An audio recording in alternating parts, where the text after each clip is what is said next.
I found out my husband was cheating on me, and he begged me not to end our marriage for the sake of the kids, but that's too bad because he ended up inside of his ex-wife in front of our daughter. Posted by u/Thorbludia. My husband, 40M, and I, 34F, have been married for 4 years. I came into my stepdaughter's, 16F, life when she was 10. Both she and my stepson, now 12M, were somewhat neglected and had behavior issues when I met them. My husband and his ex aren't bad parents, but he travels a lot for work and she is a bit flighty and self-indulgent. My stepdaughter and I hit it off really well, and I love both my stepkids. We all co-parented well, with me taking on a more active role in their school and other activities. Both my husband and his ex-wife were satisfied with me doing the grunt work for the kids. They both travel a lot, and I became the sole parent who was fully engaged. I own a 3-bedroom house I inherited from my parents, and my husband and kids moved in to live with me. The kids love their rooms in our home and their lives in our town. The custody arrangement they have on paper is 50-50, but their mom doesn't have as much space as I do, so the kids are here almost full-time. A few months ago, I came back from an overnight school field trip with my stepson to a very distraught stepdaughter. She found her parents together in my bedroom and was upset about the cheating. I was devastated to hear this from her. After some sleuthing, I found out that their affair had been going on for months, possibly a whole year. I've been trying to get pregnant for the past 2 years, and we were having very frequent bedroom intimacy. Realizing that my husband was sleeping with us back to back was especially nauseating for me. I have filed for divorce and asked him to leave. He doesn't want this marriage to end and seems somehow convinced that I'll change my mind. However, he agreed to a separation and has moved out to an apartment. My stepdaughter was mad at both her parents and wants to continue living with me. Neither of them is taking any steps to move the kids out. They are still living in their rooms and continuing their lives as if this family hasn't imploded. I would have been happy to have the kids with me, but my problem is that both my husband and the kids' mom feel at liberty to come into my house whenever they want because their kids are here. She feels no guilt about the cheating and acts as if I am the interloper. She treats me like I am their nanny, expecting me to continue taking care of things for the kids and leaving me with instructions and criticisms. Meanwhile, my ex frequently drops by under the guise of seeing the kids but keeps trying to cajole me into letting him move back. I love my stepdaughter and don't want to do anything to hurt her further, but I can't continue living like this. The amount of hurt and anger I feel towards my husband and his ex-wife is overwhelming, and it's painful to have to keep dealing with them. Their audacity to treat me like this is making my head explode. However, I don't know what to do about the kids. Everyone in my life expects me to suck it up and do what's best for them. I love them, but this situation is becoming unbearable. Update 3 weeks later. I am posting the update here because I'd like some support and suggestions, and you have been so helpful in the last post. I read all the comments, but things blew up in my face soon after, and I was offline for a while. Following the advice given, I talked with different lawyers to see what I could do in this situation. What I found out wasn't very promising, and the lawyer retainer fee for a custody fight is too high. With the separation, my financial situation is pretty tight, and I couldn't afford to pursue this issue legally. I've been stressed and working late these days. The day after I made the post, I was going to be late home and had asked my stepdaughter to reheat the frozen lasagna I had made for dinner. When I arrived home, I found both kids having a meal with my ex and their mom. I'll call her Melissa. Melissa had decided to turn it into a family dinner and set out the food I made on my formal dining table with my nice dishes. She had created a pretty family moment with her and my ex under my roof. I completely lost it at that point. I regret to say I behaved abominably, screaming at her and my ex, and told them to get the hell out of my house. This happened in front of my stepson, who was pretty shocked, as I had kept him out of most of this mess so far. After my breakdown, I needed some time away, so I drove out to spend the weekend with my cousin. My stepdaughter wanted to come with me, so we left my stepson with his dad. My stepdaughter was so sweet to me and very understanding of why I was upset. She hadn't invited her parents, her mom had shown up and then invited my ex for dinner. My stepdaughter hadn't anticipated that I'd get this upset. Frankly, I'm surprised too that I blew up like that. That's not typically me. After we got back, I let Melissa know that she shouldn't come over anymore and that if she did, I would report her for trespassing. Melissa didn't believe me and showed up to talk, and I lost it at her. This time I did call the cops. They nicely asked her to leave, and she did. My stepson was very upset with me for this. Melissa showed up again the next day, acting all sweet and telling me that I was being unreasonable. Unfortunately, I became pretty unhinged at this and swore and yelled at her. My stepson shoved me and screamed at me to shut up. I fell on my side and was shocked into silence. Melissa was pretty surprised too and left immediately, whereas my stepson ran and locked himself in his room. He called his dad to come get him, but he was out of town and Melissa ignored his calls. My stepson is a very loving kid, so his reaction was heartbreaking. I understand where he is coming from though. Melissa is his real mother after all. Melissa is also a very pretty person who comes across as very sweet and delicate. She's the type of woman people jump to help. It is natural that my stepson would feel protective of her, but I never expected him to turn on me like that. The rest of the week was bad, with my stepson angry at me and refusing to talk to me. When his dad got back in town, he came and got him. My stepson told him he didn't want to live with me anymore. A few days later, my ex wanted me to take him back, but the kid didn't want to come back. I told my ex I would not force him, and he got pretty mad at me.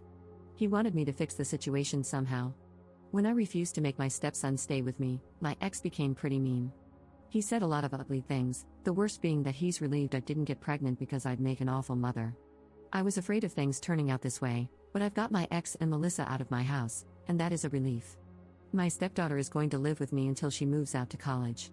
My ex is struggling to find childcare for my stepson and is so angry at me that I think he will not slow down the divorce anymore. I want to fix things with my stepson, but a big selfish part of me is afraid to do anything that will bring his parents back into my life.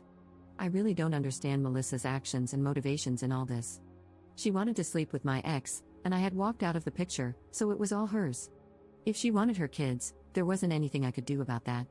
If she didn't want her kids, I was already taking care of them. But she kept violating my boundaries with a smile on her face and acted all surprised that I was not happy about this. Right now, neither she nor my ex wants to be the daily parent to my stepson, but he is angry at me enough that he doesn't want to choose me. I feel so crushed about that. Update 2 weeks later. Nothing of consequence has happened on the legal front since my last post. Emotionally, it has been a lot of ups and downs. A lot of people messaged me suggesting that I should let my stepdaughter go and that it's not healthy to have her staying with me. That may be so on paper, but it's not something I want to do. I met my ex a few years after my parents passed away. I was very close to them, and they passed away one after the other. I suffered from a lot of depression from grieving. My boyfriend at that time dumped me, and I lost a lot of friends. When my ex and I started dating, I was coming out of my sadness but was still very lonely. My stepdaughter and I became each other's support very quickly. She felt neglected by her parents and had resentment towards them, and I suppose she loved the attention I gave her. I found her to be a loving kid, and I enjoyed bonding with her. My stepson and I were close too. While he loved his mom, I did kind of assume that he was closer to me. One of the resentments my stepdaughter held against her parents was that they were uninterested and dismissive of her extracurricular activities, which led to her failing in some areas she was very passionate about. She's into a sport I am familiar with, and I spent a lot of time training with her and taking her to her events and classes. She is very good at it now, and it's going to be a source of scholarships for her and possibly get her into the college she is interested in. She is hardworking and ambitious, and I want to support her as much as I can. She has promised to keep her parents out of our home, and I hope she sticks with that until she leaves for college. My ex has been very angry and ranting at me in messages. I have stopped answering his calls and I don't reply to his emails. I've told him the only subject I'll discuss with him is divorce, and only through my lawyer. So, he's been bad-mouthing me to a lot of our mutual acquaintances. A couple of people have gently chided me for abandoning my stepson. One went so far as to say that women who become stepmoms should know what they are signing up for and that a real mother wouldn't leave her children. I am not good with conflict and haven't been able to respond properly. I've pretty much isolated myself from people so I don't have to listen to comments like these. Melissa is still blocked by me, and she hasn't made any more efforts to communicate with me, which is a huge relief. A week after the last post, my sister-in-law came down to see me.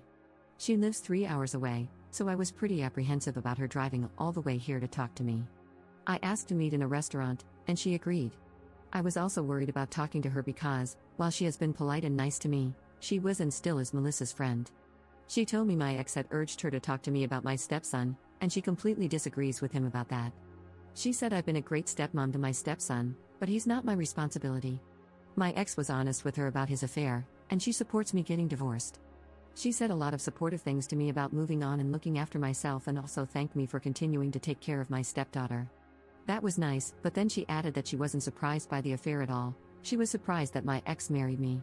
She implied that I should have seen this coming. Though she didn't come out and say it, the insinuation was that Melissa is so much better than me, she's prettier, more successful, more charming, and my ex would jump at the chance to be with her. That was just great to hear, just peachy. It's easy for me to accept now that I wasn't the smart one here because I didn't see it coming at all. My bad for being happy and in love with my family, I guess. The upside to that meeting is that my ex has stopped harassing me. I haven't heard anything from him since, and I think he has stopped talking about me to others too. I don't have any updates on my stepson yet, though my stepdaughter told me he's all right and waiting for summer vacation to start. A few of you suggested that Melissa might have been interested in taking my house. I don't think so. She does well for herself and has a good career. She has a rather spendy lifestyle and lives in a very fancy 2-bedroom apartment in the city, while my house is in a child-friendly but staid suburb. I hope things continue to be quiet because I need to get my head straight and focus on work, or I may get fired. My job is the one thing going for me right now. Update 2 weeks later. We had a court date, and the judge ordered mediation, putting this off for a few more months. I was hoping this would be wrapped up quickly since we don't have kids together, and I want nothing from my ex. I didn't bring up custody for my stepdaughter or stepson, and he didn't either. All I want is a divorce and to walk away with what I brought in, that being my house and my car. My ex isn't fighting for those, but he's still saying he doesn't want a divorce. What the hell, man? He's left me 2 messages asking to talk, but I've ignored him. The mediation will be over Zoom, which sounds more comfortable to me than an in-person meeting. My stepdaughter and I are doing well living together. Melissa is silent, and nothing from my stepson so far. Update for 1 month 1 week later. I am divorced. The papers are signed, the judge has signed off, and it's done. I am so relieved. I was scared that this would drag on for longer. The first mediation meeting was a nightmare, with my ex trying to convince me that we should go through marriage counseling. Fortunately, the mediator was a very firm woman who kept the conversations in control. We had a couple more mediation emails, and he eventually agreed to sign off.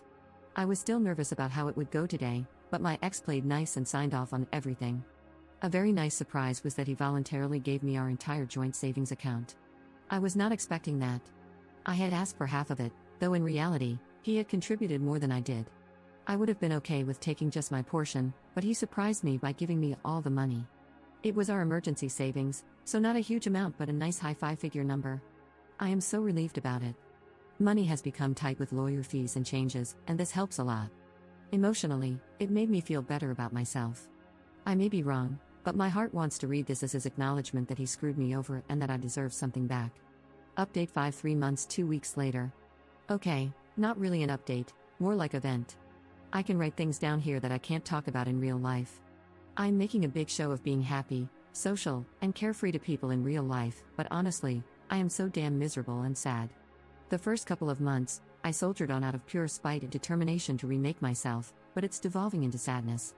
I had been avoiding hearing anything about my ex or Melissa, but my stepdaughter has been having some issues, and she vented to me about how mad she is at her parents, mostly her mom.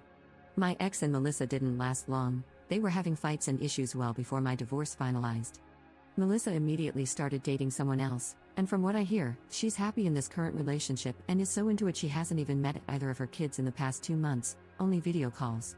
My ex had to juggle a lot of things to adjust his work schedule and get dependable childcare for my stepson. He's dating 2 now, a much younger woman.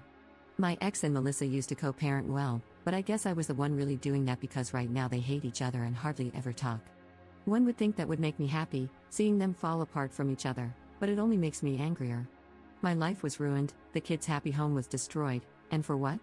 I miss my old life so much. A lot of it was a lie, but I was so happy and full of purpose then. I am just feeling lost right now. I have tried dating and have been on a lot of dates, but they have all been bad or wrong. People around me have been setting me up with divorced dads, and no offense to them, but I can't do that again. I actually had one date that felt more like an interview for a nanny role. It made me so depressed.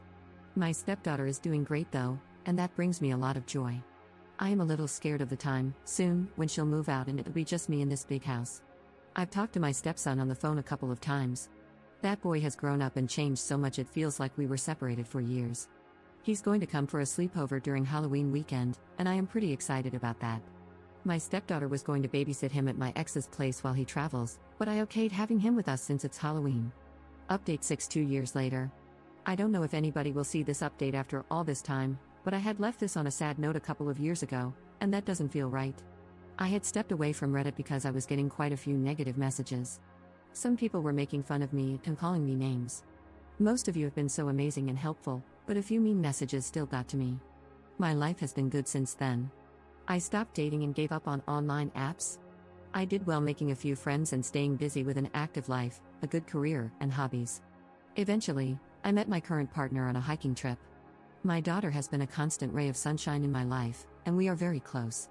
She introduces me to people as her adopted mom, Lowell, and I don't refer to her as Step. She is doing great at college, growing into an awesome person, and my home is her home when she visits from school. Things are a bit more complicated with my former stepson. He has been upfront that he doesn't want me as a parental figure in his life and is not interested in being close to me. I respect that. I still stay in touch with him, but as a distant friend. We exchange jokes, and sometimes the three of us get together for dinner. He is in therapy for depression and anger issues, so I don't want to let go of him completely. Regarding the guy I am with now, this is by far the best romantic relationship of my life, and I am very happy. I am pregnant now, second trimester, and we are both excited. The pregnancy was unexpected, but I am thrilled about it. I was trying so hard to get pregnant in my previous marriage, and all that trying and medical interventions didn't help. Now I am pregnant despite using condoms. The relationship is still new, so I am treading carefully.